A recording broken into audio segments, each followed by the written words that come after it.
Happy new year to all of you. 2023 में inter करने को लेकर के आप सभी को और आपके परिवार वालों को एमजेटी एजुकेशन की तरफ से बहुत बहुत शुभकामनाएं। 2023 का शुरुआत है, आज पहला दिन है 1 जनवरी 2023। आज की वीडियो में हम लोग 1 जनवरी 2023 के डेली करंट अफेयर को देखेंगे, डिस्कस करेंगे और जो भी क्वेश्चंस बन सकते हैं उनको पढ़ेंगे। वीडियो को लाइक कर दीजिएगा, शेयर कर दीजिएगा। चैनल पर अगर नया आए हो तो चैनल को सब्सक्राइब करके बेल आइकन को जरूर प्रेस कर देना। तो वीडियो में आगे बढ़ने से पहले कल का क्विकली रिवीजन कर लेंगे। कल यानी कि पिछले साल के लास्ट दिन का 31 दिसंबर का। तो दोस्तों कल हम लोगों ने पढ़ा था कि गृह मंत्री अमित शाह जी ने बीएसएफ के लिए प्रहरी ऐप लॉन्च किया है। बेंजामिन नेतन्याहू एक बार फिर से इजराइल के प्राइम मिनिस्टर बन गए हैं। 6वीं बार इन्होंने प्राइम मिनिस्टर के पद के रूप में शपथ ली है। और एशियन डेवलपमेंट बैंक ने अभी हाल ही में भारत की जो सरकारी स्वामित्व वाली एक कंपनी है वेबकॉस, इसको शीर्ष फर्म घोषित किया है वाटर मैनेजमेंट को लेकर के। और वहीं ऑस्ट्रेलिया और भारत के बीच में मुक्त व्यापार समझौता लागू हो चुका है 29 दिसंबर से। और इंडियन एयरफोर्स अपने सुखोई प्लेन से ब्रह्मोस मिसाइल का परीक्षण की है। 400 किलोमीटर रेंज वाले ये ब्रह्मोस मिसाइल होंगे। इसके अलावा हम लोगों ने कल पढ़ा था कि उत्तराखंड में विश्व स्तरीय कयाकिंग कैनोइंग एकेडमी की स्थापना की जाएगी। और भारतीय सेना ने पहली बार 3D प्रिंटेड यूनिट का उदाहरण किया है अहमदाबाद, गुजरात में। भारतीय चुनाव आयोग ने एक नए प्रकार की वोटिंग मशीन को इंट्रोड्यूस करने का प्रस्ताव दिया है। ये रिमोट इलेक्ट्रॉनिक वोटिंग मशीन होगी। जो लोग घर बैठे वोट करना चाहते हैं वो भी दे सकते हैं, वोट कर सकते हैं दूर दराज से भी। और भारतीय राष्ट्रीय कांग्रेस पार्टी ने 28 दिसंबर को अपना 138वां स्थापना दिवस मनाया। महान फुटबॉलर पेले का निधन हो गया। ये ब्राजील के महान फुटबॉलर थे और इन्होंने ब्राजील को 3 बार वर्ल्ड कप जितवाया था अपने कार्यकाल के दौरान। तो ये टॉप 10 करंट अफेयर के क्वेश्चंस थे 31 दिसंबर से। आज हम लोग बात करेंगे 1 जनवरी 2023 के मोस्ट इंपोर्टेंट क्वेश्चंस को डिटेल में। तो चलिए शुरू करते हैं। पहला क्वेश्चन, हाल ही में उत्तर प्रदेश की पहली महिला पुलिस कमिश्नर कौन बनी? तो वो बन गई हैं Lakshmi Singh. Very very most important question. UP की ये पहली महिला पुलिस कमिश्नर हैं लक्ष्मी सिंह। ये आईपीएस रैंक के अधिकारी हैं। यहाँ पर आप देख पाओगे, आर्टिकल है इंडियन एक्सप्रेस का। Lakshmi Singh UP's first women commissioner who took charge as Noida police chief. ये नोएडा पुलिस कमिश्नर में चीफ का मतलब कि पुलिस कमिश्नर के रूप में ये ज्वाइन करी हुई हैं। किसकी जगह पर आई हुई हैं? तो ये आलोक सिंह की जगह पर आए हुए हैं। जो कि आलोक सिंह दोस्तों, ये जब पहली बार पुलिस कमिश्नर प्रणाली शुरू हुई थी ना, मतलब कि सबसे पहले 2 ही शहरों में शुरू हुआ है, एक तो लखनऊ में और एक नोएडा में। तो ये दोनों में जब शुरू हुआ था तो उसमें आलोक सिंह ये पहले बने थे नोएडा वाले में। ठीक है, तो पहले पुलिस कमिश्नर यूपी की कौन? आलोक सिंह। और लक्ष्मी सिंह अभी दूसरी बनी हुई हैं और पहली महिला बनी हुई हैं। क्लियर है? इनके हस्बैंड का नाम है राज राजेश्वर सिंह। ये ईडी में यानी इन्फोर्समेंट डायरेक्टोरेट में अधिकारी थे और अभी यहीं लखनऊ में ही सरोजनी नगर से ये विधायक हैं। आप समझ रहे हो ना, कृपा यहीं से बरस रही है। ये बड़ी अच्छी बात कही आप। उत्तर प्रदेश के बारे में जानते चलते हैं। उत्तर प्रदेश आप देख पाओगे मैप में, यहाँ पर है लखनऊ, इसकी कैपिटल है। इसके सीएम है योगी आदित्यनाथ जी, बीजेपी पार्टी से। गवर्नर है आनंदीबेन पटेल जी। और यहाँ पर झीलों की अगर बात करें तो गोविंद वल्लभ पंत सागर झील ये सबसे ज्यादा पूछा जाता है, इसको आप याद रखेंगे। इसके अलावा दुधवा राष्ट्रीय उद्यान, नवाबगंज पक्षी अभ्यारण्य, पीलीभीत टाइगर रिजर्व और चंद्रप्रभा गेंद सेंचुरी ये सभी है। चरकुला, नौटंकी, रासलीला, रामलीला, धोबिया, थाली, पौथा, जोरा ये यहाँ का प्रमुख लोक नृत्य है। सबसे ज्यादा पॉपुलेशन होने की वजह से सबसे ज्यादा जिले यहाँ पर हैं, सबसे ज्यादा विधानसभा में सीटें, विधान परिषद में सबसे ज्यादा सीटें, लोकसभा में, राज्यसभा में भी सबसे ज्यादा सीटें यूपी से ही जाती हैं। यहाँ का राजकीय पशु है बारहसिंगा, राजकीय पक्षी है सारस, राजकीय पुष्प है पलाश और राजकीय पेड़ है अशोक। आगे देखते हैं। हाल ही में किस राज्य में दुनिया का सबसे बड़ा ओपन एयर थिएटर माने जाने वाला धनु यात्रा शुरू हुआ? तो दोस्तों धनु यात्रा या कहें धनु यात्रा जो होता है उत्सव, ये ओडिशा में मनाया जाता है, ओडिशा में सेलिब्रेट किया जाता है। दुनिया का सबसे बड़ा ओपन एयर थिएटर ये माना जाता है। ओपन एयर थिएटर बोले तो यहाँ पर खुले में ही एक थिएटर प्रोग्राम वगैरह ये लोग आयोजित करके सेलिब्रेट करते हैं। ठीक है, धनु यात्रा और धनु यात्रा फेस्टिवल। देखो ये जो यात्रा से रिलेटेड जो भी त्योहार होते हैं ना, धानु यात्रा, बाली यात्रा, ठीक है, तो ये सभी जो है उत्सव महोत्सव ये ओडिशा, पश्चिम बंगाल वगैरह में ही एरिया में मनाए जाते हैं। तो आपको ओडिशा या पश्चिम बंगाल दोनों में से कोई ऑप्शन दिखे तो लगा देना है। ठीक है, वैसे दोनों नहीं दिखेगा, अगर मान लो दोनों दिख ही जाता है तो आप उड़ीसा लगाएंगे। तो फिलहाल उड़ीसा में ये 11 दिवसीय उत्सव मनाया गया, 27 दिसंबर से शुरू हुआ है, बरगढ़ शहर में शुरुआत हुई इसकी, उड़ीसा के। क्लियर है। अब इसमें भगवान श्री कृष्ण के संबंधित प्रसंगों को प्रस्तुत किया जाता है, एक ओपन एयर थिएटर प्रोग्राम आयोजित करा करके। क्लियर। उड़ीसा आया है, उड़ीसा को भी देख लो, यहाँ पर है, आपको उड़ीसा दिख जाएगा मैप में। ये रहा उड़ीसा, भुवनेश्वर इसकी कैपिटल है, यहाँ के सीएम है नवीन पटनायक जी, और प्रोफेसर गणेशी लाल यहाँ के गवर्नर हैं। झीलों में अगर बात करें तो चिल्का झील आप याद रखेंगे। चिल्का झील ये भारत की फर्स्ट रामसर साइट है, ठीक है, भारत की पहली रामसर साइट है, ये भी आप याद रखेंगे। इसके अलावा खारे पानी की भारत की सबसे बड़ी झील है, ये साल्ट लेक है और सबसे largest salt lake of India है।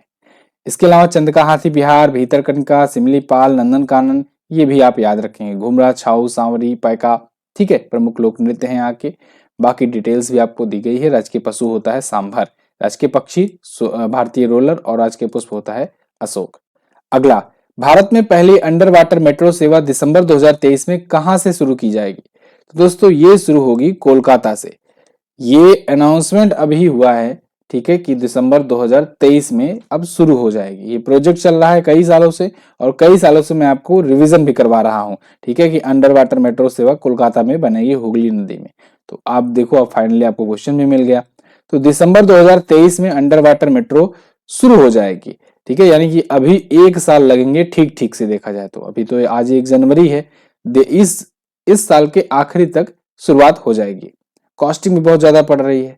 पहले तो ऐसा एस्टिमेट किया गया था कि 120 करोड़ रुपए पर किलोमीटर के रेट से वहां पर सुरंग बनाई जाएगी पानी के नीचे, हुगली नदी की बात कर रहा हूं मैं, ठीक है, कोलकाता में। लेकिन अब एस्टिमेट आकर के बढ़ रहा है 157 करोड़ रुपए प्रति किलोमीटर पर आकर के। तो हुगली नदी की गहरी भी है थोड़ा सा, तो इस वजह से ये बनाया जा रहा है वहां पर, और हावड़ा और कोलकाता को ये आपस में कनेक्ट करेगी अंडर वाटर, यानी पानी के अंदर ये मेट्रो चलेगी। 1984 में सबसे पहले मेट्रो सर्विस की शुरुआत भी हुई थी कोलकाता में ही, और अब ये पूरे शहर के उपनगरों में कवर कर रहा है। तो भारत की पहली अंडर वाटर मेट्रो ट्रेन सेवा होगी। चलो, मेट्रो आया है तो थोड़ा सा मैं रिवीजन करवा ही देता हूँ।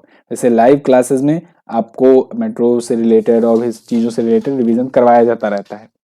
तो मेट्रो की शुरुआत 1984 में, जैसे मैंने आपको बताया, कोलकाता मेट्रो के रूप में हुई। ये अंडर वाटर मेट्रो भी शुरू करेगा दिसंबर 2023 से।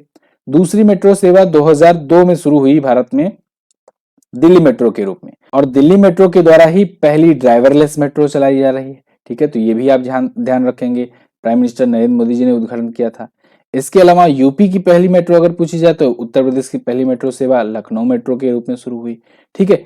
अगर आपसे पूछा जाए कि क्यूआर कोड आधारित कौन सी मेट्रो सेवा होगी, तो क्यूआर कोड टिकटिंग वाली मेट्रो सेवा कानपुर में शुरू हुआ है, ठीक है। और क्यूआर कोड पार्किंग सुविधा अगर पूछा जाए तो पार्किंग के लिए दिल्ली मेट्रो, ठीक। ये मेट्रो से रिलेटेड क्वेश्चंस हैं जिनको आप याद रखेंगे। Metro man of India E Sreedharan metro man of India कहे जाते हैं। अगला, आरटीआई जवाबदेही में सबसे खराब प्रदर्शन करने वाला राज्य कौन है? तो दोस्तों, आरटीआई जवाबदेही के मामले में अभी एक रिपोर्ट जारी हुई है कि कौन सा ऐसा राज्य है जो आरटीआई जवाबदेही में आनाकानी करता है, कौन ज्यादा जवाब देता है, कौन कम से कम जवाब देता है, या अपने जो भी आरटीआई से सवाल मांगे गए रहते हैं आरटीआई के थ्रू, उनको रिजेक्ट कौन ज्यादा करता है। तो इनमें देखा गया कि तमिलनाडु जो है ये सबसे फिसड्डी रहा है, सबसे खराब प्रदर्शन करने वाला राज्य रहा है। यहाँ पर मैं ग्राफ के माध्यम से थोड़ा सा दिखाना चाहूंगा आपको। तमिलनाडु को आप देखोगे तो इसने सिर्फ 14 ही केसेस, 14 ही आरटीआई के जवाब दिए हैं, इसी का निपटान किया है, 14%, फिलहाल ये परसेंटेज में है। महाराष्ट्र में 23% है, यानी कि दूसरा फिसड्डी है ये। इसके बाद छत्तीसगढ़ वगैरह वगैरह करके। वेस्ट बंगाल ने सबसे अच्छा प्रदर्शन किया है, 73% आरटीआई का जवाब दिया हुआ है इसने, ठीक है, 2021-22 में। आरटीआई है क्या? आरटीआई बोले तो right to information, right to information act आया था दोस्तों 2005 में, ये पूछा जाता है, आप याद रखेंगे। इसके तहत क्या होता है कि हर एक व्यक्ति को एक अधिकार होता है कि वो अपने सरकार से या अपने आसपास के सिस्टम से जुड़े सवालों को पूछ सकता है। हाँ, कुछ सवालों पर पाबंदी है, जैसे कि आप ये नहीं पूछ सकते हो कि जज साहब कहाँ रहते हैं, जज साहब कैसे काम करते हैं, मतलब न्यायाधीश को इसको अलग रखा गया है, न्यायाधीश के से अंदर नहीं पूछ सकते हो। सेना से रिलेटेड या देश की कोई खुफिया चीजें हैं उनको जो गुप्त रखा जाना चाहिए उनको सबको नहीं पूछ सकते हो, बाकी आप कुछ भी पूछ सकते हो इस आरटीआई के थ्रू। फॉर एग्जांपल मैं आपको बताना चाहूंगा जैसे कि कितनी वैकेंसीज आई, कितनी आपने सिलेक्शन दिया है, कितने लोगों को जो रोजगार दिए हैं, आपकी जो ये योजना चली हुई है ये इससे कितने लोगों को लाभ मिला है, इस पर कितना खर्च किया गया है, आपने हॉस्पिटल पे कितना खर्च किया, आप ये सारी चीजें पूछ सकते हैं अपनी सरकार से, अपनी गवर्नमेंट से। ठीक है, हाँ अब डिपेंड करता है उस पर कि वो तमिलनाडु जैसा है 14% का जवाब जो देता है, या पश्चिम बंगाल जैसा है जो 73% तक के रिप्लाईज करता है। क्लियर है, यही सारी चीजें मैंने यहां भी लिख रखी हैं, तो आप इसको इत्मीनान से पढ़ सकते हैं जब पीडीएफ आपको दी जाएगी। अगला, कौन सी भारतीय कंपनी फोर्ड इंडिया के विनिर्माण संयंत्र का अधिग्रहण करेगी? तो ये करेगी टाटा मोटर्स। टाटा मोटर्स ने हालांकि अगस्त में ही अनाउंस कर दिया था, लेकिन अब इन्होंने अनाउंस किया है कि 10 जनवरी तक ये टेक ओवर करने के लिए बिल्कुल रेडी हैं। 10 जनवरी 2023 से ये टेक ओवर कर लेंगे फोर्ड इंडिया के विनिर्माण संयंत्र का, यानी कि फोर्ड इंडिया का जो मैन्युफैक्चरिंग यूनिट है, कहां पर? गुजरात में है ये। ठीक है, गुजरात में है, तो इसको टेक ओवर कर लेगी टाटा मोटर्स। ठीक है, तो यहां पर देख लीजिएगा ये डील हुई थी 725.7 करोड़ रुपए में। तो साड़ंद प्लांट है जो कि पड़ता है गुजरात में, तो इसको ये टेक ओवर करेगी। टाटा मोटर्स के बारे में बात करें तो इसके चेयरमैन हैं नटराजन चंद्रशेखरन, टाटा ग्रुप के चेयरमैन हैं। इसके सीईओ हैं गोइंटर बटसेक। ठीक है, सीईओ चेंज रहेंगे, टाटा ग्रुप के चेयरमैन आपको हर जगह यही मिलेंगे, तो सीईओ का नाम आपको याद रखना है। अगला, हाल ही में किस राज्य सरकार ने निजात अभियान को, किस राज्य सरकार के निजात अभियान को आईएसीपी 2022 पुरस्कार मिला? तो दोस्तों छत्तीसगढ़ के निजात अभियान को आईएसीपी पुरस्कार मिला है। छत्तीसगढ़ पुलिस के द्वारा ये अभियान शुरू किया गया था, निजात कैंपेन, और इसको इंटरनेशनल आईएसीपी अवार्ड मिला है। ये आईएसीपी पुरस्कार दोस्तों अमेरिका की एक संस्था है, उसके द्वारा दिया जाता है। ठीक है, तो निजात कैंपेन ये छत्तीसगढ़ पुलिस के द्वारा चलाया गया था ड्रग को कंट्रोल करने के लिए। ठीक है, no to drug yes to life करके इन्होंने कैंपेन शुरू किया था, और काफी ज्यादा इसका पॉजिटिव इम्पैक्ट पड़ा, और इसको लेकर के इसको यह अवार्ड मिला हुआ है। तो राजनांदगांव की पुलिस जो है, राजनांदगांव पुलिस छत्तीसगढ़ का, तो नशा विरोधी ये अभियान शुरू की थी और इसको मिला है अवार्ड। अच्छा, दिया किसने है? International association of chiefs of police, आईएसीपी जिसे कहते हैं, ये अमेरिका की एक अंतरराष्ट्रीय संस्था है। अगला क्वेश्चन, किस राज्य सरकार ने नीलगिरी तहर के लिए भारत की पहली संरक्षण परियोजना शुरू करी? तो दोस्तों तमिलनाडु ने एक बार फिर से एक और जानवर के संरक्षण के लिए एक परियोजना शुरू की हुई है। अब की बार है नीलगिरी तहर। पिछले दिनों में, पिछले 1-2 महीनों में मैंने आपको कई ऐसे जानवरों के बारे में बताया, जंतुओं के बारे में, जिसके संरक्षण को लेकर के तमिलनाडु ने तरह तरह की योजनाएं शुरू करी। उन सबका हम लोग रिवीजन करेंगे। अभी नीलगिरी तहर के बारे में हम लोग यहाँ पर बात करेंगे। इसके संरक्षण को लेकर के तमिलनाडु ने यहाँ पर एक प्रोजेक्ट शुरू किया हुआ है, सेविंग नीलगिरी तहर द स्टेट एनिमल। ठीक है, तो एक कंजर्वेशन प्रोजेक्ट ये शुरू किया गया है। नीलगिरी तहर कुछ इस प्रकार से दिखाई देते हैं।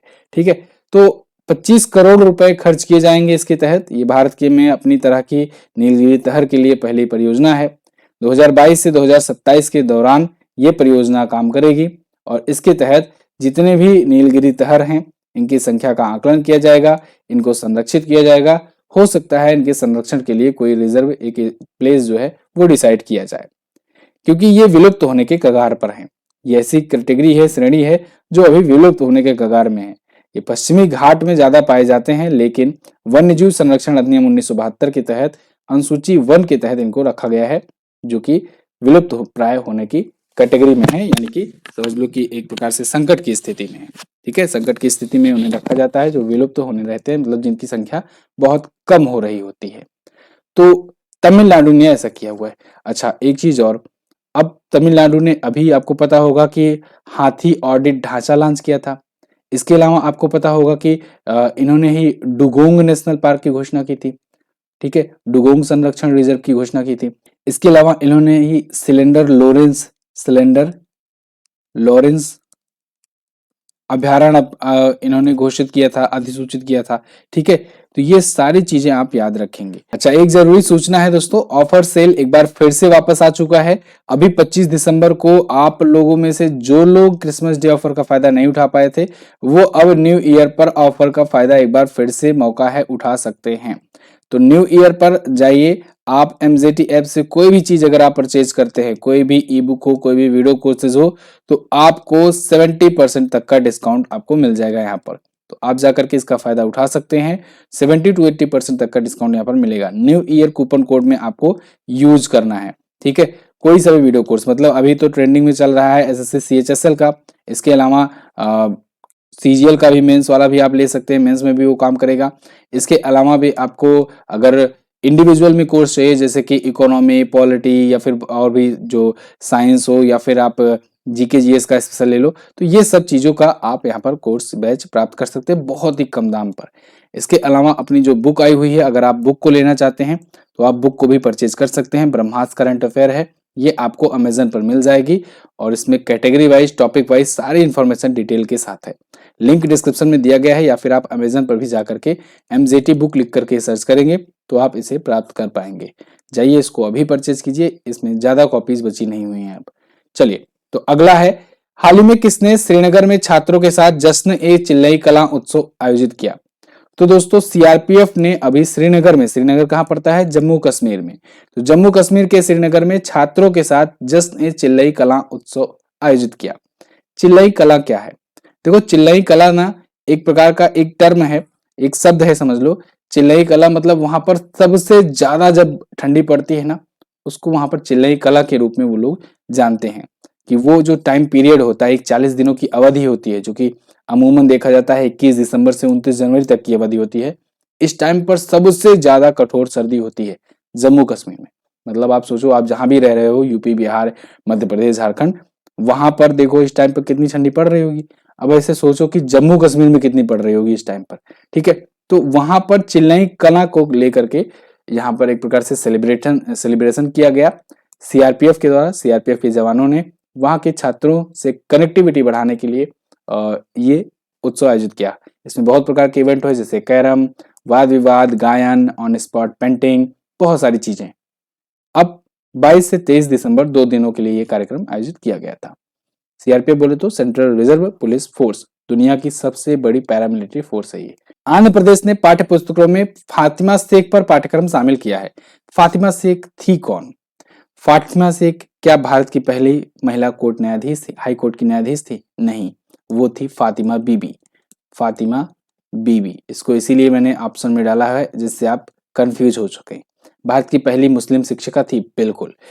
इनके बारे में, फातिमा शेख के बारे में ज्यादा कोई नहीं जानता है। इस वजह से अवेयरनेस फैलाने के लिए, इनके योगदान को याद करते हुए कक्षा 8 के पाठ्यक्रम में, सिलेबस में एक चैप्टर ऐड किया गया है फातिमा शेख जी के बारे में।